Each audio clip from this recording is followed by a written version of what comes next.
Welcome to Back to Basics, a podcast where we return to the wisdom that has been with us from the very beginning. In a culture that's drifting further from the truth, we're finding our footing again in faith, family, and the timeless ideals that lead to true physical, spiritual, and emotional health. Join us weekly as we explore candid conversations with leading health industry experts, thought leaders, and healers as we get back to the basic values that make for a healthier world. I'm Anna Montanaro, your host, and you're listening to Back to Basics.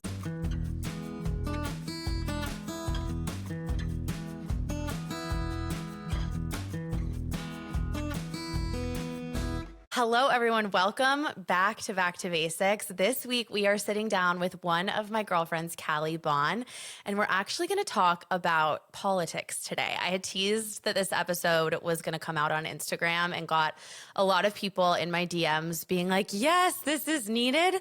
I think people are going to enjoy the angle that we have this conversation from because I'm pretty moderate right, Callie a little bit more moderate left. And we're not looking to change anyone's mind about what their beliefs are in this conversation. It's more so about how can we take where we're at and take the temperature down a few notches. This is going to be coming out right before Thanksgiving when most of us are going to be around our families and all the things that come with that, you know, whether it's political conversations or conversations in general that make us feel testy. And ultimately, I think what we need as a country isn't more extremism on either side. It's more humanity. It's more us joining together and seeing each other as brothers and sisters rather than seeing each other as opposites. So for me, and then Callie, I'm going to turn it over to you. I feel like definitely within the last 10 years, but especially with recently, the assassination of Charlie Kirk and everything that happened with that, I saw so many people that I respect politically saying things like, they want us dead. This is a new era of politics. It's a new era of division because you just saw how they want to treat you, how the other side wants to treat you.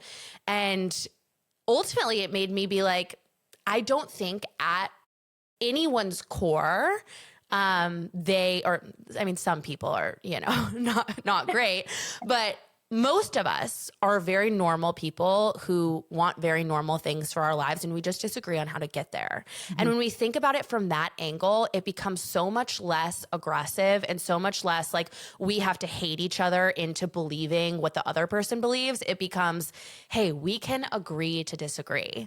So, Callie, let's talk. I want to hear about, because you and I basically had this conversation on the phone 2 months ago and then 2 days ago again. And I was like, we need to be on a mic. So let's talk about it. Tell me about specifically, this is going to make no sense to the audience, but you'll know what I'm talking about. On your birthday, the exercise you did and how you kind of landed where you did. Yeah. Well, first of all, I am so excited to be here. Thank you for having me.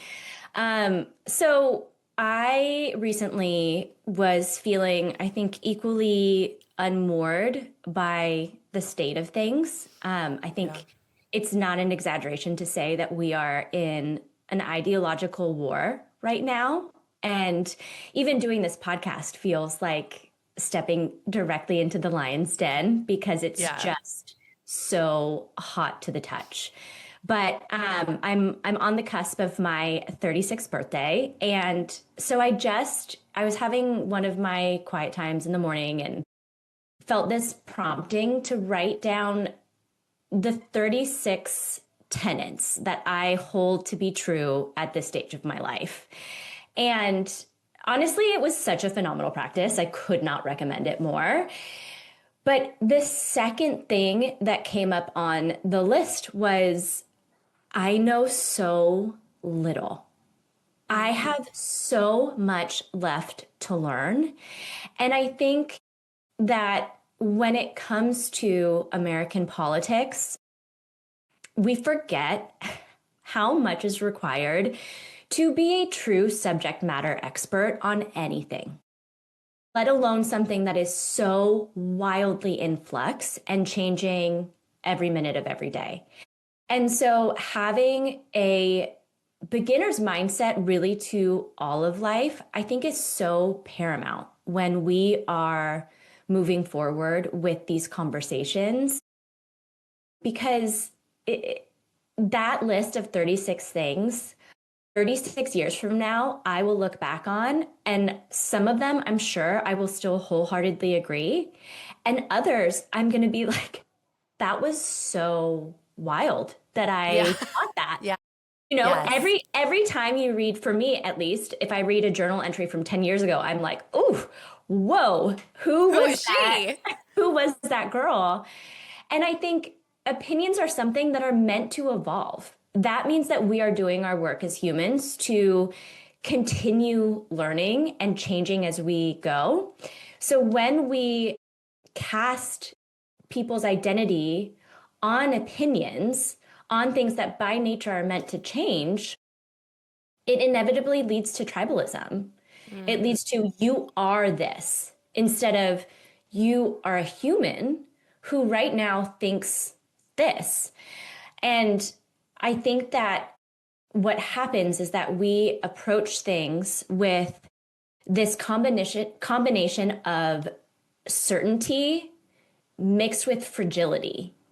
And Mm. you see it everywhere in social media, in the comments, and it's like we're so completely certain that what we believe is real and is the truth. And everybody feels that way, no matter what side you are on, no matter what side you believe. And yet we're so fragile to people disagreeing with us. You know, we all want these. Social media was created not for dialogue. It was Right. created for these mic drop moments. We all something happens inevitably and we all post on our story wanting it to be the mic drop moment. And Hmm. then we're sort of stunned if somebody responds and disagrees. It's like how dare you? Yeah. That was the end of the conversation. And it's like, but first of all, that wasn't even a conversation, let alone the end. And we forget that disagreeing, like even in this podcast episode, I sincerely hope that there are people who disagree with me Yeah. because that is proof that we are in a society, that we are not Amen. in a cult. Absolutely. And I think the bottom line is like, can we go back to this idea? My husband said this about me very early on when we first started dating because, I have some hot takes, right? Like many of us do. But he was like, you have strong opinions loosely held. Yes, Strong yes, opinions loosely held. Like yes, we can go back to a place where you can feel with every fiber of your being one way and understand and have the malleability to say in 6 months I might feel completely differently, right? yeah, And yeah, not only that, I mean we see this thing all the time where the disclaimer is, well, I don't agree with everything they said. We saw this a lot right, with right, Charlie Kirk, right? right, People right. would come on and say, this is terrible. Obviously, I don't agree with everything he said, but, it's terrible that someone was killed. Well, Right. yeah, guys, we shouldn't agree with 100% of what anyone says. Yes. Maybe, like, Yes. aside from literally Jesus Christ, right? Yes. Like, I Yes. don't agree with 100% of something that I said a week ago, Yeah. and something that I thought a week ago. And I think if you look around at your peer group and the people around you, and this goes back to what you were saying about fragility, and you all think the exact same thing about every single topic, whether political or otherwise, that's not free thinking. Your mind has been captured by Right. something, Right. ideology for most of us. And I've Right. had this happen in my own life where I'm like, whoa, what happened to diversity of thought? And why are the extremes on both sides so offended by it? I Yes. think that's the thing Yes. that is so paramount to what we're talking about with fragility of thought, because it's like, and you said this to me the other day, and I thought it was so poignant. If your ideas cannot stand the test of criticism, then they're not that strong of Right. ideas. Right. Right. Well, my one of my favorite theologians, Tim Keller, he rest in peace. But Hmm. he was so, I think one of the biggest things that inspired me about him was he was so unthreatened Yeah. by other people's perspectives. He read so much about other religions, other dogmas, other and gained wisdom from them. It wasn't for Right. the sake of being able to correct them. It was, no, every single human being is made in the image of God. That means that they are of value, and what they have to say is of value.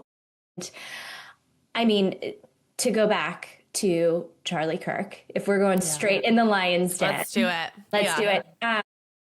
For me, as somebody who is predominantly liberal, I am also a Christian. I'm largely a pacifist. The thought of not looking at Charlie Kirk, of not seeing it as a tragedy that a soul was killed, a Right. soul, like from gun violence, this was a father. Like, were there things that he said that I was horrified by personally? Absolutely. But what? Like, Yeah. Right. And well, we completely. just witnessed a brutal murder publicly. Like, that is a horrific thing to see for any of us.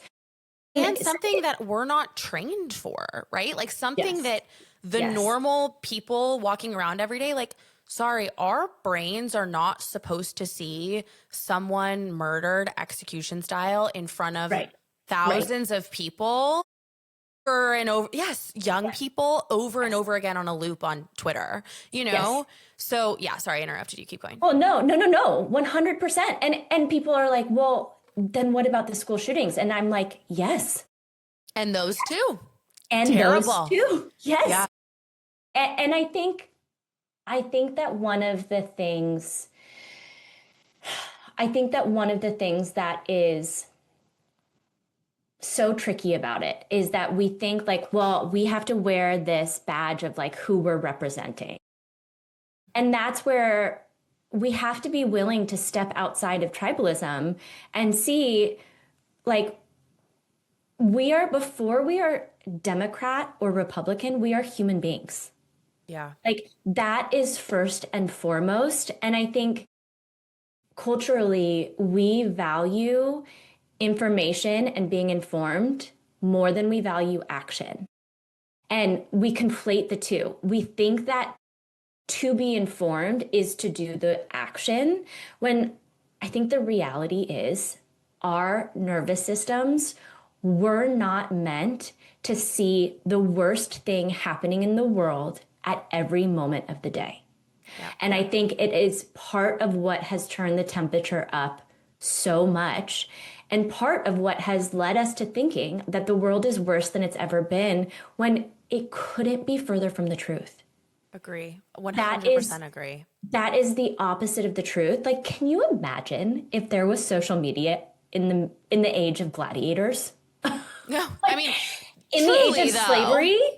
In Yeah, the age, I mean, like, even during the Great Depression, during World War II, like all during Vietnam. I mean, I think we see so much on a daily basis. And in some ways it's great to be informed, and it's great to know about and things it's that are great to going have on. exposure. Absolutely. But at the end of the day, is that making you and this is a question that we all have to ponder, is that information making you more interested in reaching out to humanity and Right. making real connections IRL, not Right. via Instagram? Right. Or is it making you isolated and, continuously posting and continuously consuming more and more information on Right. your phone in your bedroom Right. alone? Right. And I think the bifurcation of those two things, where it's like, we should all be aiming for number one. And I find myself, especially with what I do for work, it's like when any sort of tragedy happens or any sort of anything politically happens, you get into these scroll holes that are like concerning, where Terrifying. you're like, wait, I have to step out of this. Like, this is not real life. Right. Well, and it's like everybody sees themselves as this celebrity with a platform, and you're anticipated to like make a public statement. Yes. Because you have a following. And it's like, I'm just a girl. I mean, truly. I'm saying this for you. I actually don't have a following on purpose. No, but exactly. And you could, because you're amazing. But I think the point is that, and also that ties so much into what we're talking about with the difference between action and having an opinion. And I see so many people post every single time something happens, this is a tragedy, blah, blah, blah, blah, blah, blah. And it's like, okay, thanks for saying that. Right. Everyone now knows you're on the right team, right? But what are you doing in your day-to-day life that is actually contributing to progress on the right team? Because ultimately, posting to everyone on your Instagram account quite literally does nothing except satisfy your ego that you're on the right team, you know?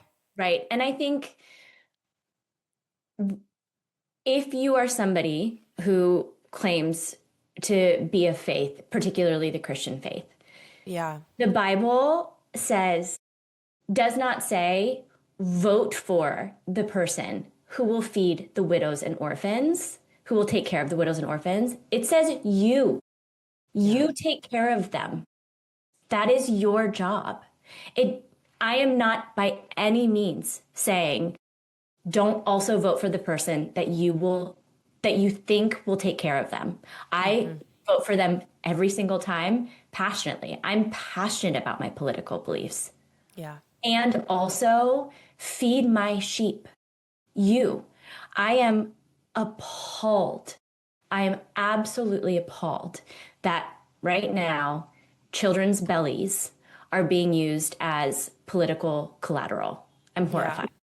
However, where are the hungry children near you? Because they are there. You need to go feed them. That is regardless of whether or not SNAP benefits is in action. That is your job.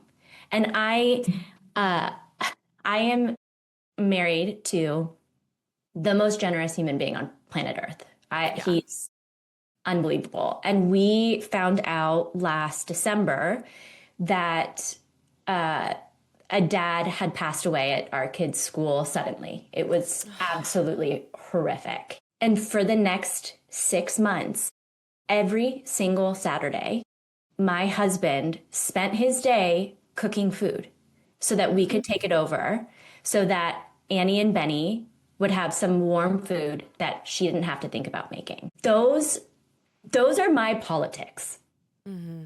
That is what I believe in. Go and be a neighbor. And you said it in one of our conversations, but everybody wants to be part of the village, but they don't want to be a good villager. Mm-hmm. They don't want to participate. And for the record, the village is not homogenous. It's not supposed to be homogenous. Loving your neighbor is a hard thing to do because you don't get to choose your neighbors. Yep. Like Jesus did not say, love the person who's exactly like you. It's your neighbor. Yeah. Yes. And I think, I mean, to the village comment, I think it's also important to say, like, the village is not digital. Yes. The village is in person. Yes. It is the people to your left and your right who, like you just said, are not homogenous. They might not agree with you. And I think we've gone to a place where we conflate someone disagreeing with us with violence. Yes. And that conflation has taken the temperature up so much because that's when things like political assassinations happen because we view them as the same as just a mere disagreement. And so, I think what you're saying, it's just the truth. And it's like, it's a hard pill, or it's actually not a hard pill to swallow, in my opinion. We all hear this and we're like, it makes sense. But it is hard to put into action. So I'm curious. Like, what have you done in your life? Because you are someone that I admire so much in the way that you are a villager, but also the way that you are so accepting of opinions that are different than yours. How do you specifically think about it, and how do you put it into action with the people around you? I think, a lot of that comes with, in general, just my origin story with this. So growing up, I had a father who is no longer with us. He was a staunch libertarian and the love of my life, even though we had completely different political beliefs. Yeah. And my mom is a bleeding heart liberal. And they got divorced when I was really young, but then stayed best friends. So it was colorful. But Obsessed. whenever they would get into political discussions, which were fairly often, they would be at each other's throats. Mm.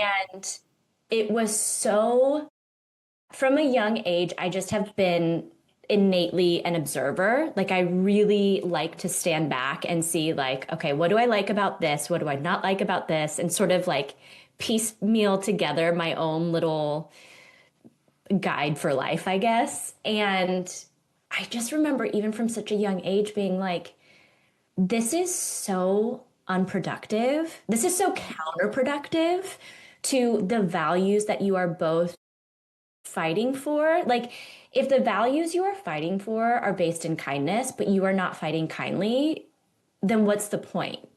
Right. And the values they were fighting for, it was so wild to see them just immediately dehumanize this person that they know to be a good, loving, altruistic person for the sake of politicians who they don't know. Mm. They don't know. These politicians are stand-ins for ideologies, but Corporations, all of the, yeah, all of the things that are like inherently co-opting our brains all the time. Continue. yes, they're Yeah. they're in, they're largely a mascot. And again, I am not saying that I do not care or I do not have political beliefs, but it was just wild to see, okay, so you're willing to maul this physical, incarnate human being in front of you Mm. for the sake of someone you don't know and you will never know. You only know their public persona from a very, very faulty source. Yeah. The American news media is a podcast for another time. But I think we Definitely. can all agree you're talking about unreliable narration. And so you're willing to take this like general idea that you have of this person and what they're saying. And it just was like, you're missing the plot. Yeah. You're missing the plot. The only thing that you're doing is fighting in front of your children. And like my dad died a staunch libertarian. My mom will die a bleeding heart liberal. And I think part of the issue is that religion aside, as a culture, we are so evangelical, meaning when it comes to our politics, we believe that we have a monopoly on truth. We have seen the light. We are on the side that's correct, and it is our job to change the other person's perspective. Yeah. When somebody else's opinion is none of your business, that's not your responsibility. It is not. And so we come into these conversations it's not with curiosity and wanting to know more. It's with colonialism. It's Mm-hmm. with this sense of, I'm seeing this as just a means of changing your mind. And then when you're unable to do it, especially if you're when you're unable to, you get frustrated and flustered and either feel like you're not saying the right thing to change their mind, or even worse, your ego is like, well, they're just blind to the truth. When every single person is responsible to do their research and come to the conclusion that does the most good and the least harm for the vast majority of people. And that is what 99.9% of people are trying to figure out.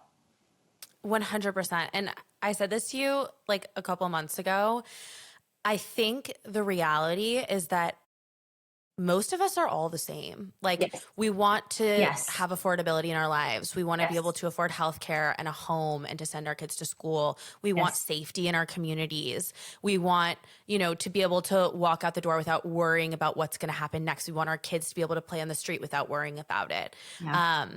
We just disagree on how to get there. And I Yeah. think ultimately, if our position becomes one of two things. Either I'm right, you're wrong, and that's the end of the conversation and also the end of the relationship, Right. because I hold these Right. opinions so dear to who I am that any threat to them is a threat to who I am Right. personally. Right. Right. Or on the other side of it, I think there's a lot of belief that ultimately, like I said earlier, if our opinions are threatened and they can't hold up against that, it becomes so frustrating. I mean, I saw this during COVID specifically where, you know, because I was definitely on the side of COVID of like, not like this is a hoax, but like this Right. has gotten really blown out of proportion. Right. I'm for medical freedom, Right. which no one is surprised who's listening to this. But I had people in my life who like knew me and were close to me Right. being like, Right. you are a Right. disgusting person who's going to Right. kill your grandmother Right. because you Right. believe that people shouldn't be forced vaccinated. And I was like, wait, we know each other. Like Right. Right. Right. Right. You know you know me. that I'm not that. Like you Yes. know that I am Yes. a person with a good heart who loves my grandmother and also loves you. And Yeah. for you to say that to me is like, wait, what? How did we get here? Right. Well, and I think that that is like one of the first things that drew me to you was I was Yeah. like, oh, this girl can spar. Like this girl, this I would feel safe to disagree with this person. And those are who I love having friendships with. And to go Me back too. to like, how do I navigate this in my own life? I think a huge part of it is discernment because there are people who are able to engage. I have so many friends that are on wholly opposite spheres when it comes to belief. And, but they are so quick to engage respectfully. Yeah. And so many people think that that's something that doesn't exist anymore. And that's just not true. I have conversations with people of differing thoughts all the time. And not like, oh, differing within my tribe. I mean, differing. Differing. Yes. And one of my closest friends, Drew, is a perfect example. And there are times that he has schooled me. Like, there have been times where I'm like, touche. Yeah. And I will be thinking about this for the next week, Touche. Drew. And Yeah. vice versa. Yeah. And that because he was the one that taught me. Like the great social experiment that is America was predicated on this tension between liberals and conservatives. We need the order and the control of conservatives, and we need the idealism and the dreaming vision of liberals. We need both. It was meant to be this tension, this push back and forth. And the problem is that even though the vast, vast, vast majority of us are still here, we have in this climate created the alts of both. Yes. And it has Yes. been tipping the scales and making us feel now unsafe, even though so many of us are still here. And I think, Exist in the middle. yes. And I think it takes such discernment to know, okay, who are those people that I can enter those conversations with? And then go off, like have the time of your life. Then there are others who I know it's best for us just to not go there for our Yeah. relationship. And that's okay because it's not my job. I'm not responsible for their opinions. So it is okay. I think humor is in general my answer for almost everything, but Same. you can still laugh with those people. You can still make jokes. You can pass the bread. You can hold each other's babies. And you don't Amen. have to go there. And especially for people that are bulldogs, that are aggressive, that are damaging with their words, of course don't go there. Like, this is not to say throw yourselves to the wolves.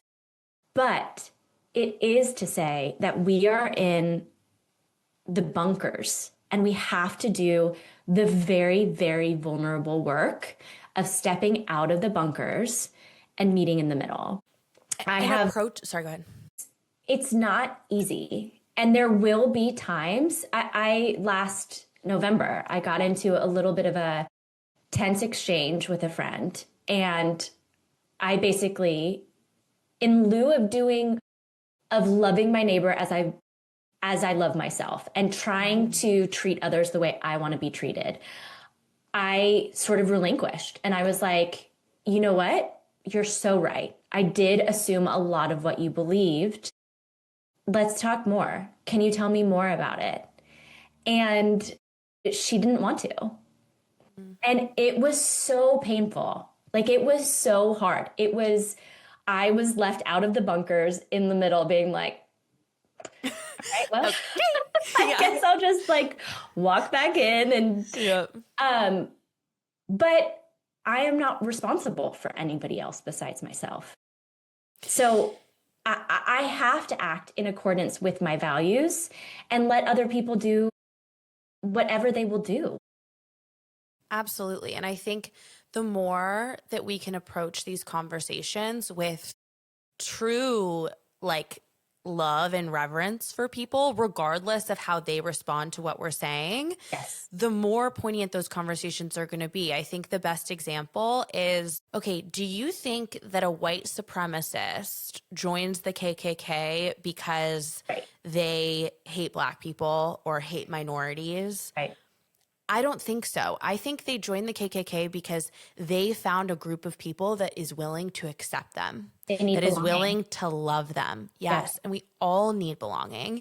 Yeah. And whatever side, and this is truly, Callie, what I think was so, like, really made Trump win the last election is that people felt like they could speak the things that were on their mind more freely around his supporters than people on the left. Because of everything that happened during COVID, because of all of the things that we have seen become part of the cultural zeitgeist that, you know, most boomers are like, wait, what?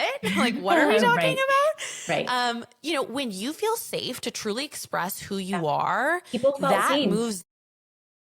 Yeah. And so my wish is for the people around me and in my orbit to know that, like I said, I'm strong opinions loosely held, and you can come to me with any opinion and any belief. And if you want to talk about it, we can talk about it. I'll give you my side. I'll give you my perspective. And I don't care where we end up at the end of the conversation. I'm going to love you anyway. Yeah. Yeah. Well, and I think it's not being willing to cast people out because of what they believe, like seeing the innate humanity still in them.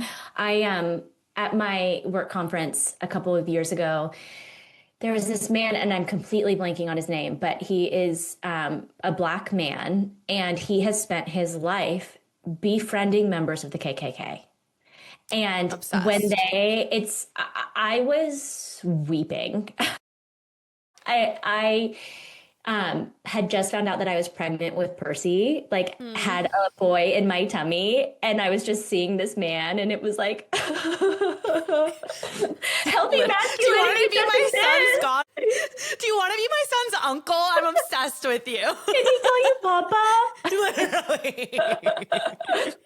But it was the most unbelievable example of exactly what you're talking about. Like, he was like, I know that you have been given a script. You've been given a script and told it's the only script.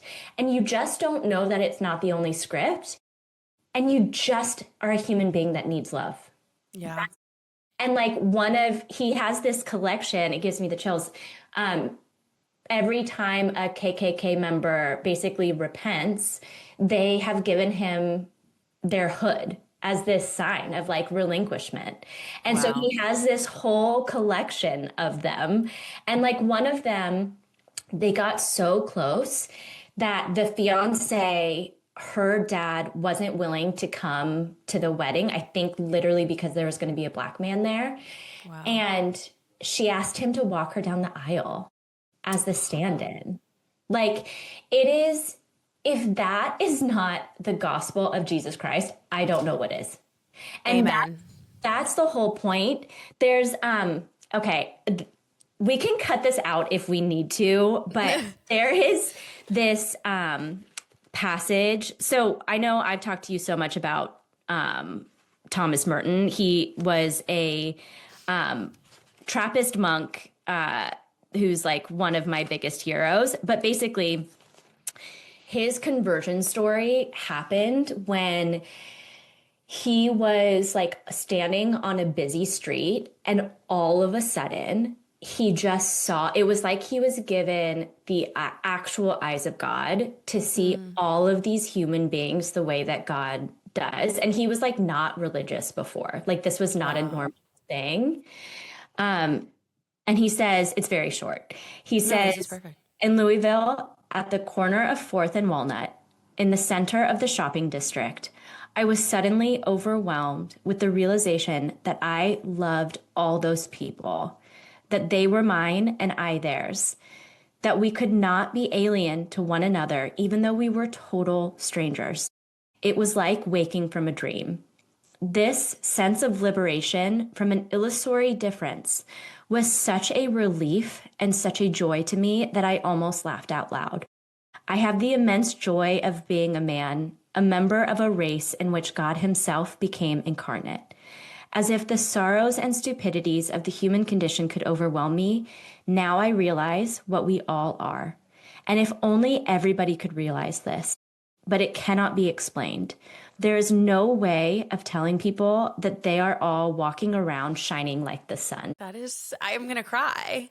That is so beautiful. I literally have a tear. That is so beautiful. But, and that's it right there, right? That is seeing the good in people. And we all have it, right? We Yes. all have it. Even the person who you think is totally unredeemable. Yes. I mean, I said this on Instagram at one point, like, redemption is for Charlie Kirk and it's for Charlie Kirk's killer, right? Yes. We all have Yes. a path to Jesus Christ. Yes. And I think I was listening to something the other day that is so similar to what you were just saying. A Catholic priest talking about homosexuality and talking about the church's approach. Yeah. And he was talking about how this like makes me tear up. It's so beautiful. He was on campus advising a group of students, and one young man came to him after the sort of like circle conversation that they were having, and he said, "Father, I want you to know, I loved everything you said today. I thought it was beautiful, but I don't think I can be a part of the Catholic Church." And he said, "Why?" And he said, "Because I'm gay." And the priest looked at him and said, "That's not a reason to be, or that's not a reason to divorce yourself from the Catholic Church. If it wasn't this, it would be something else. Yeah. If it wasn't this, it would be something else." We all carry around sin. We all carry around different burdens. We all carry around, things that are trials and tribulations that we carry like a backpack of rocks. Right? Whether that's your political opinion on something or your belief on something else or something you've done or something you haven't done. But at the end of the day, that's what makes us human. We all have it. Totally. Right? Yes. And we all, I think that it's so important, I think, again, to emphasize, like, this is not saying that your politics aren't important and Don't that matter. that Not they at all. can't be integral to who you are, and that I am a passionate voter. I am also a protester. I believe so strongly in my politics. And also, first and foremost, I am a human being, and we are all human beings. Like, this is shocking. God does not see us as Democrats and Republicans. No. Like, I know, and I think a huge part of it too is understanding that while these things are so important, to be in the flesh with another human being, that is a sacred thing, period, regardless of who they are. And so to have the eyes of God to look at somebody and see them as a human being, to not villainize them, to not cast them out. I told you about, so there's this podcast that is fascinating called The Witch Trials of J.K. Rowling. Highly recommend. But basically, it was created by this former member of the Westboro Baptist Church, which, if you don't know who they are, look them up, or maybe don't, because it's really intense. But Yeah. she got out because she would post things on Twitter, and there was a very select few that would respectfully engage with her. Mm. There was this one Jewish man that he didn't like slash her with his words. He invited her to Seder. He broke bread with her. And that was what it took for her to see. And I guarantee the whole time, he wasn't doing his apologetic spiel. He wasn't giving her the reason she was wrong and he was right. They were probably shooting. Yeah. Because that's what it takes. And it's okay. It's okay to shoot the shit with people you disagree with. Because again, it's not your job. And it's okay to understand, like, realistically, for my parents that fought to the bone about this, the irony is like their sphere of influence is so minimal. Like Yeah. your Aunt Tanya across the table at Christmas, she is not impacting White House foreign policy. Her sphere of influence is like probably Hobby Lobby. And that's it.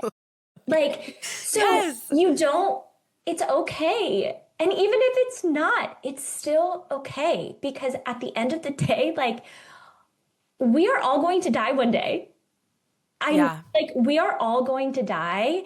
And I want to know that in this life, I made every effort to maintain unity and peace. Because that is what I'm told to do. That's what I'm told to do. Yeah, it is. I mean, and like you said, that doesn't mean that I'm not going to go on, Instagram and share my thoughts on certain things. Right. I will never not do that. But As you should. when someone DMs me and wants to have dialogue about it, I have felt now more than ever this call to be like, thank you so much for engaging with me and sharing your opinion with me. Yes. And like, we can leave it at that. It doesn't need to be me trying to like evangelize you and make you part of my belief system. It's more so like, I appreciate you taking the time to sit down and write this message to me and sharing your beliefs, and also having beliefs that you stand so firm on that you want to talk about them. But at the end of the day, can we see each other both as humans before we see each other as political allies or political enemies? And also understand that, like, again, our minds are meant to be changed. We're meant to be living, breathing human beings that over time realize and unrealize a set of values. And I think that that has become so lost. I said to you the other day when we were talking about all of this, people that I know hold their opinions so dear to them that they're like, oh, I can't even talk to my family about this. And why? Because it always ends in violence. And it's like, your uncle Tony, who is going to wear his MAGA hat to Thanksgiving dinner and is like listening to Alex Jones in one AirPod while you're all sitting at the table talking. He's actually not your violent enemy. He's like a hilarious patron of society. Can you have a sense of humor about it? And like a sense of smallness, because we are so finite and we are so small. And I think that's where exactly what you said, going back to Thomas Merton, but he has this whole chapter in New Seeds of Contemplation, which is phenomenal, but he has this chapter on war. And basically it starts with, war is not something that exists outside of humans. If there were no humans, there would be no war. And so if you see it as that, you have to understand, like, if I'm going to look at any commentary on war, I have to look at the war that it exists in myself. If we want to be a nation of peace, we have to be people of peace. Yeah. We have to understand what is required to see above all of this, to get involved, to be part of the village, to not get mad at the government for not doing the things that are our job to be doing.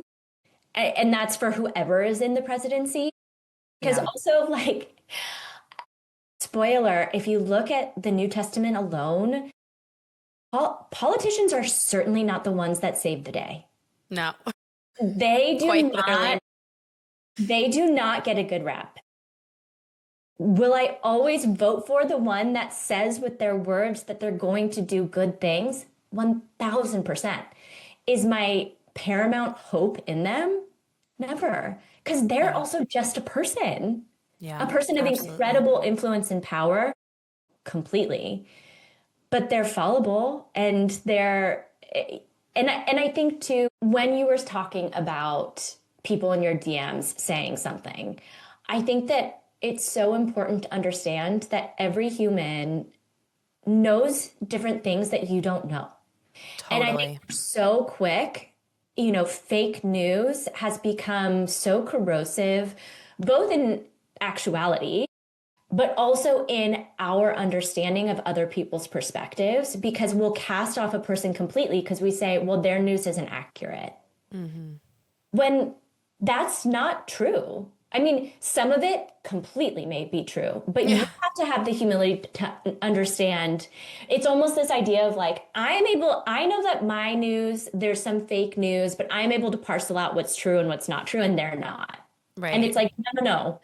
We are all getting fake news and experientially, because I think that's where too, I really try to base my strongest opinions on personal narrative because story changes everything. Every Mm-hmm. hot button topic that you can come up against changes when there's a face associated to it. And that's where I think trying to press in as close as possible to the actual humans behind these things. It's like I told you, I lost my father this year, and he had always been a huge proponent of euthanasia, of being able to die with dignity. And as a kid, it was like, how dare you? You're saying Yeah. that if you go down this path one day, absolutely not. I'm horrified. Until I watched my dad experience more horror and humiliation for a decade of his life than any human being should ever be allowed to.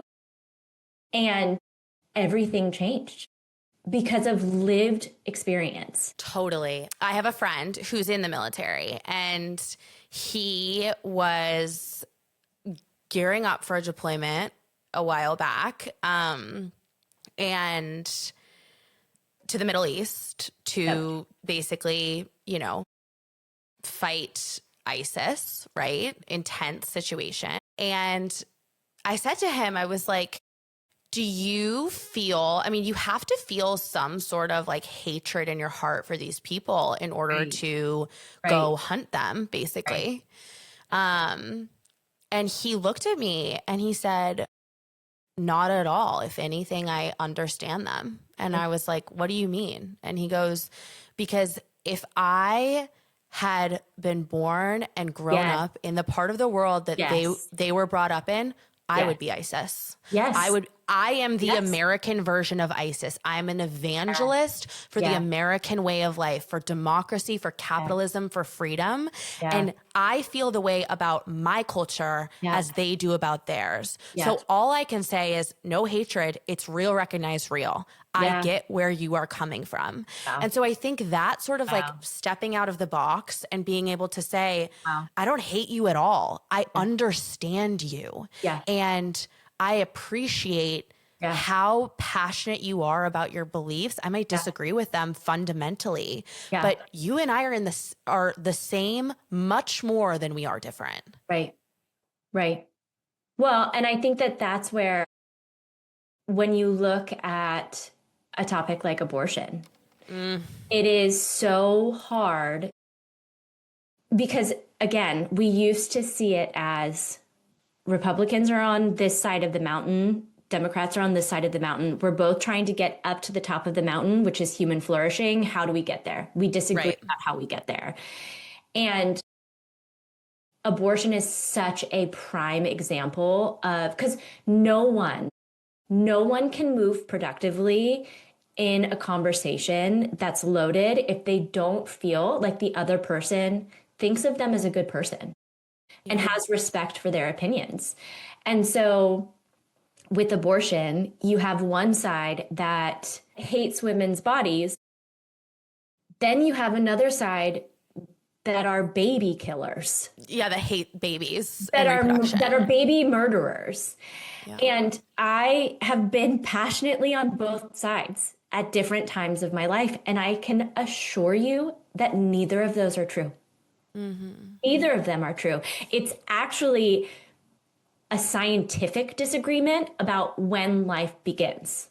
I completely agree with you. And I think that when you step out of both of those things and you look at it as if actually everyone is a victim here, no matter what side you sit on, whether you think it's, women that hate, or there are people that hate women's bodies, those women are victims. Whether you think it's, there's baby murderers, those babies, and also those women are victims because most women don't want to ever have to make that decision. No. And I think no. And most women who did not take it lightly. Absolutely not. And I think, but that's what it comes down to is it's like, I actually don't need to impose my set of beliefs on your life. Someone asked me the other day about divorce and marriage and the way that I feel about it. And I was like, well, I'm a Catholic, and the Catholic Church has some of the strictest beliefs around marriage and divorce, to the point where if you seek a divorce in the Catholic Church, you have to seek an annulment. Right? Like meaning that marriage quite literally never happened in order to, in the eyes of God and the church, move on from that marriage. Like that is very serious. Right. But so for me, divorce is something that like is basically not an option unless, something absolutely crazy happens, in which case I would want to annul my marriage. That's wild. And I recognize that as wild. And I would never hold you, Callie, or you, the person listening, to this standard because you don't live in the context of the beliefs that I do. Right. And it's the same thing with things like that, where it's like, I can love you and also understand that like my set of beliefs are completely different to you than yours. And that doesn't mean that I hold you accountable to mine. Right. Yes. We need to create a world where abortion isn't the only option. And so that's where it all goes back to, are you willing to be a villager? Yeah. Are you willing to participate? Yeah, absolutely. And I think, we talk about how the village impacts the way that we make individual decisions. There's no better example of abortion and resources and not raising children in villages anymore, not raising people with a tribe around you, not feeling like, that's what I'm saying when I say I don't look at a woman who has had an abortion as a murderer. I look at her as a victim.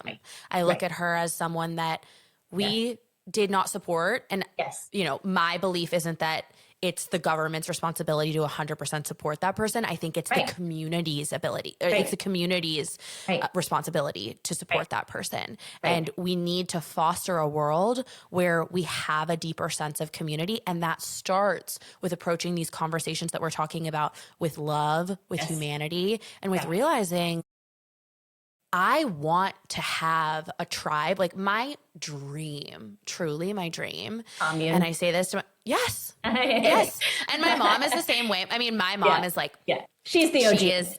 She's the OG, but she's also like, she might be a little bit like the uncle that's listening to Alex Jones in 1 year, where she's a little bit of a doomsayer. She's a little bit of a prepper. She's like, we need to move to a commune in Idaho that is untouchable by the government. We're going to bring all of the girls and their husbands, and then like they'll all have kids and kids and kids. Yeah. And it's hilarious. Right. Yeah. But I think the point is like, there is some truth to that, because in those situations, people don't feel so helpless to not have other options, right? Well, and I think understanding that, like, we are really swimming upstream, and knowing that so much of culture and the landscape of culture, it's set from the top down. And I think that is one aspect. I'm moderate left, so I don't think that it's a surprise that Trump is certainly not my favorite human being.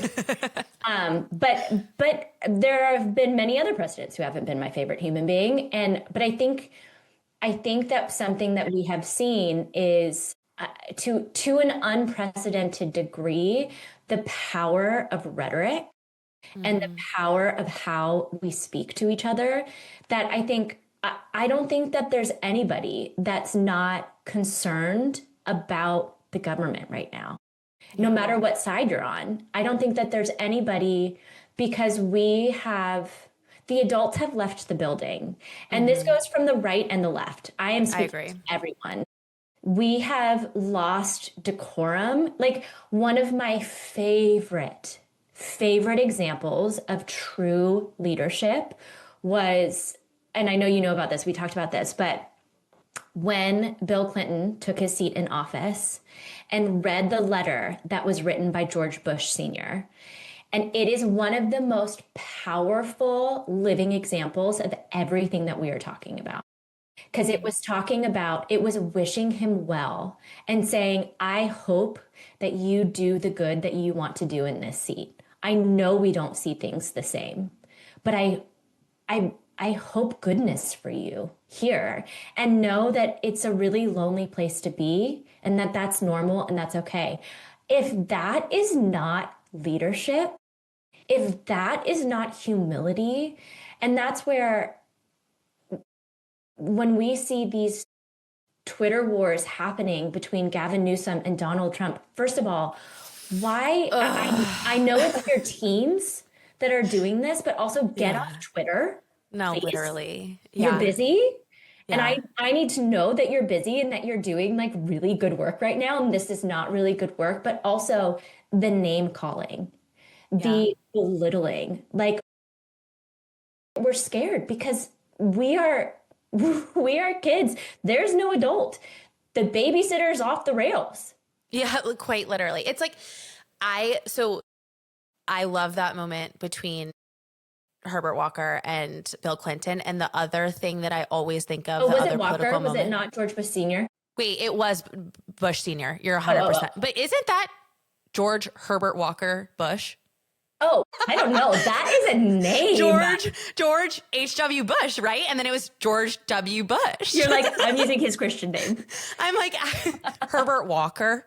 But yes, the moment between George Bush Sr. and Bill Clinton is beautiful. And then also, I don't know, this one, well, it was John McCain when he was running against Barack Obama in 2008.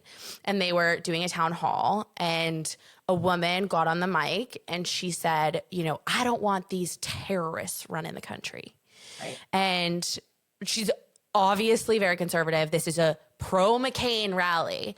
And he takes the mic and he immediately goes, whoa, whoa, whoa, whoa, whoa. Yeah. He is not a terrorist. He is a good man. Yeah. He is a good man. We don't see eye to eye on everything, but that's not who he is. And listen, I mean, I said to you the other day, I feel like we're in the era of no matter who you vote for, you get John McCain. So he's not exactly my cup of tea. Neither is Obama, as you can imagine.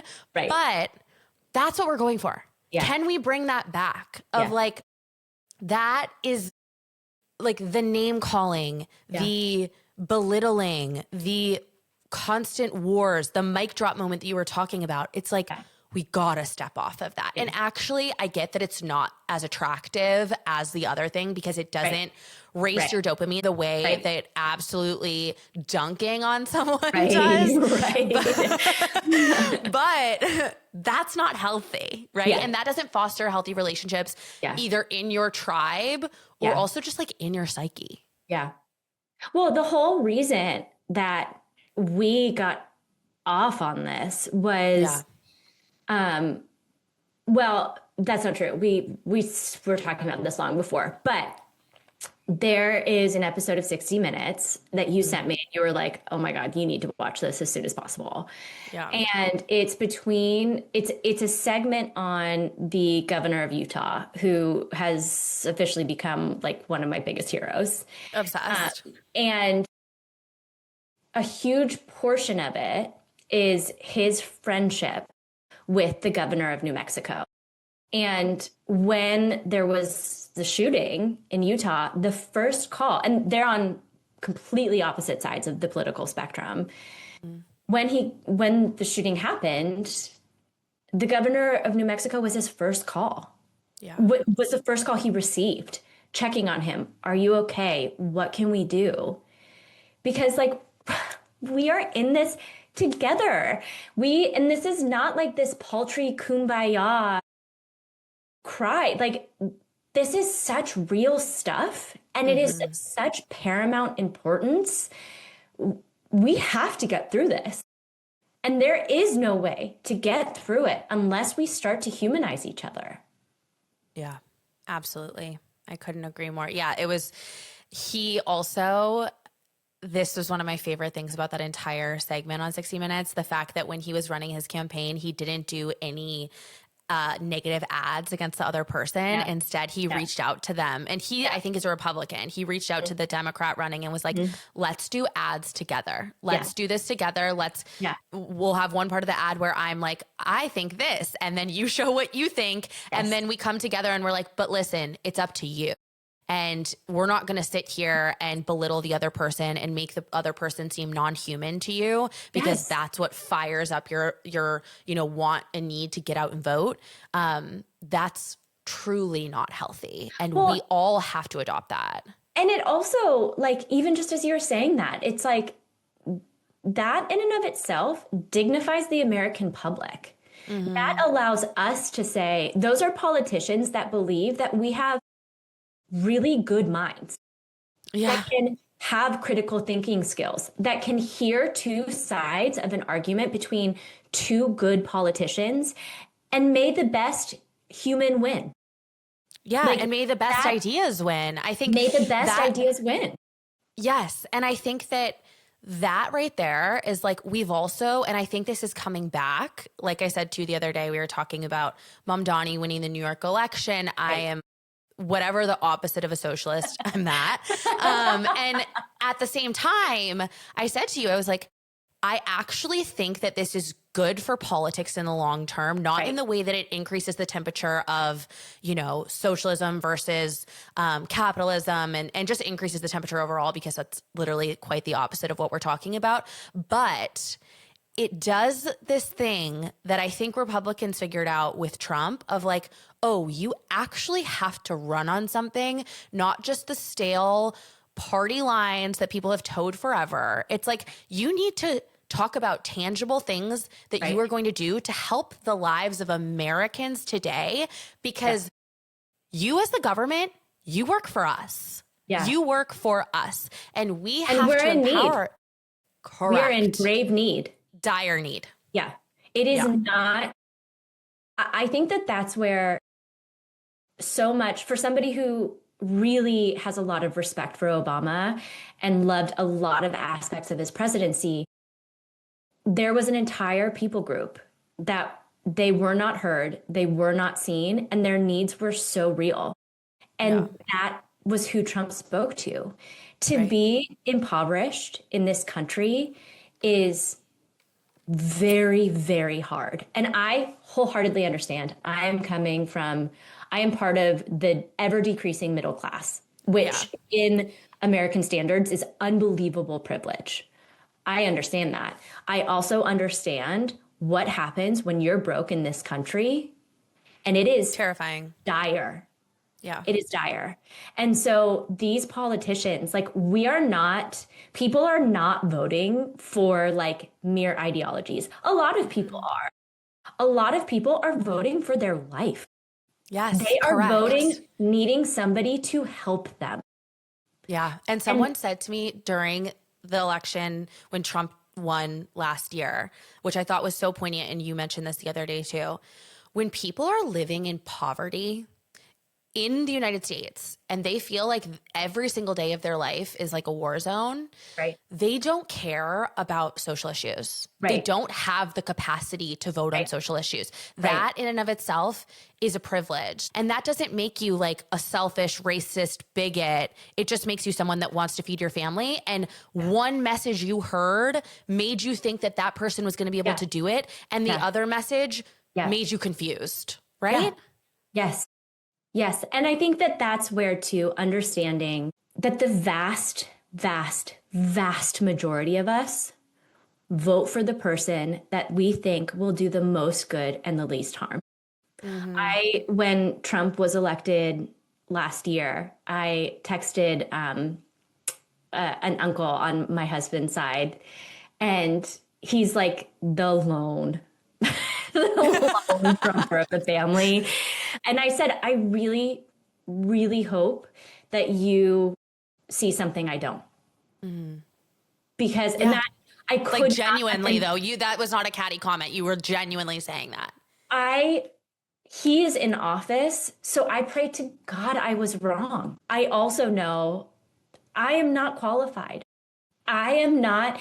What is happening at the top tier, I am so far from the level of informed I think that you need to be able to speak accurately to what's happening, because reels are not research.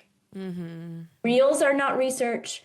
News articles, you could say it's research. I would argue scrolling news headlines, certainly not research. Yeah. And so understanding, like, I am so far from being an expert on this and an expert on what will be good for us and what won't. I will always vote for the person that I think will be the most good. And if I'm wrong, thank God. Yeah, absolutely. I just want people taken care of. I don't care if I'm right or wrong. I don't care who does it. I just want people taken care of. And I think that goes back to your point earlier of like, and we all have the individual capacity to take care of people. Yes. Right? We put so much emphasis on who's in office, on whether it's, the local, state, or federal level, which is obviously important, but we put so much emphasis on it on a daily basis that I think we forget that we actually have the ability to impact our communities so much. Yeah. And so many of us lie idly because it's easier, again, to It's a lot less sexy. Post on social, way less sexy. Yeah. I mean, have you, obviously, we've all been following the New York mayoral race. We just talked about it. Right. Have you seen Curtis Lewa's, like, who he is? No. And what he's been posting? Oh, no. Callie, I'm going to send you.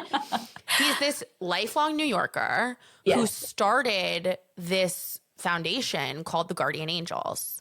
And basically he has been working with and helping homeless people and people who are mentally in need in New York, in the subways, in, the areas of New York that are not Fifth Avenue, which are many, and going and meeting them and bringing them food and dialoguing with them. And he is doing more for humanity of New York.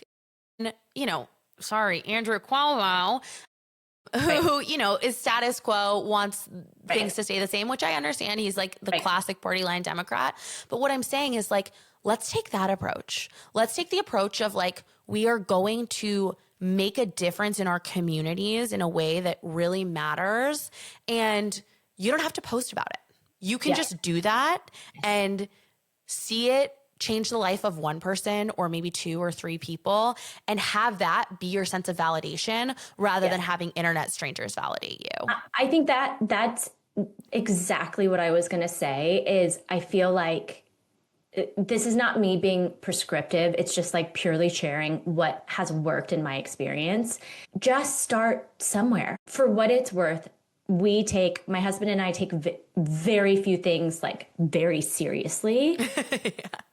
But generosity is one of them. We take generosity very seriously. And we have found that if there are ways to incorporate generosity baked into our weekly rituals, we don't even have to think about it.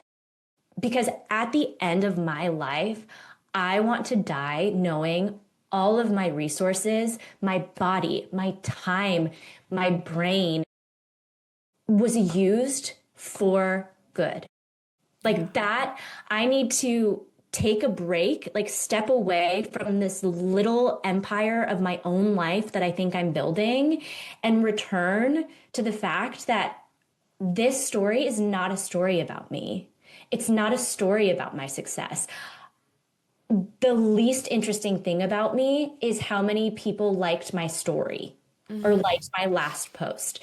And so understanding like, how do I weave in these certain aspects of generosity so that I'm not even thinking about it? If everybody took care of their little garden, their little piece of land, the world would be a completely different place.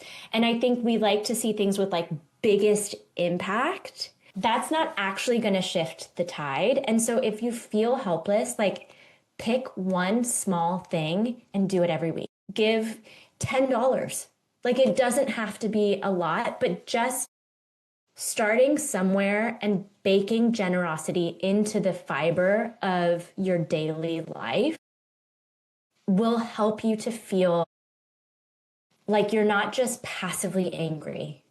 Because Yeah, that absolutely. that is the But that least eats productive. you. Yes, and it eats you It's and it makes you corrosive. it is. And it also is corrosive to it's the reason why we see so many relationships hurt by these things and just like the anger that is spewing across the board. I think that's honestly a beautiful note to end on. I am going to have you, Callie, send me like 2 or 3 things that you're super passionate about that people can donate to.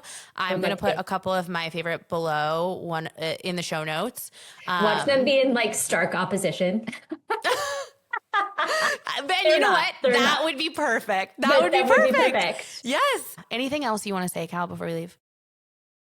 Just start somewhere.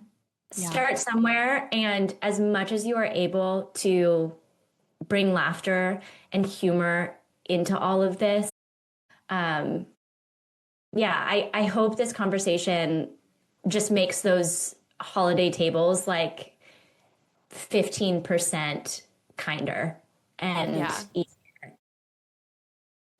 I love you. This I was so love you fun. too. Thank you so much for doing this. Of course. I love you so much, and I'm just so glad to have someone like you in my life that we can have these conversations. All right, you guys, thank you so much for listening. We will see you guys again next week for another episode of Back to Basics. Until then, if you like this episode, please rate, review, subscribe, send it to a friend. It really does mean the world to us, and we'll see you soon.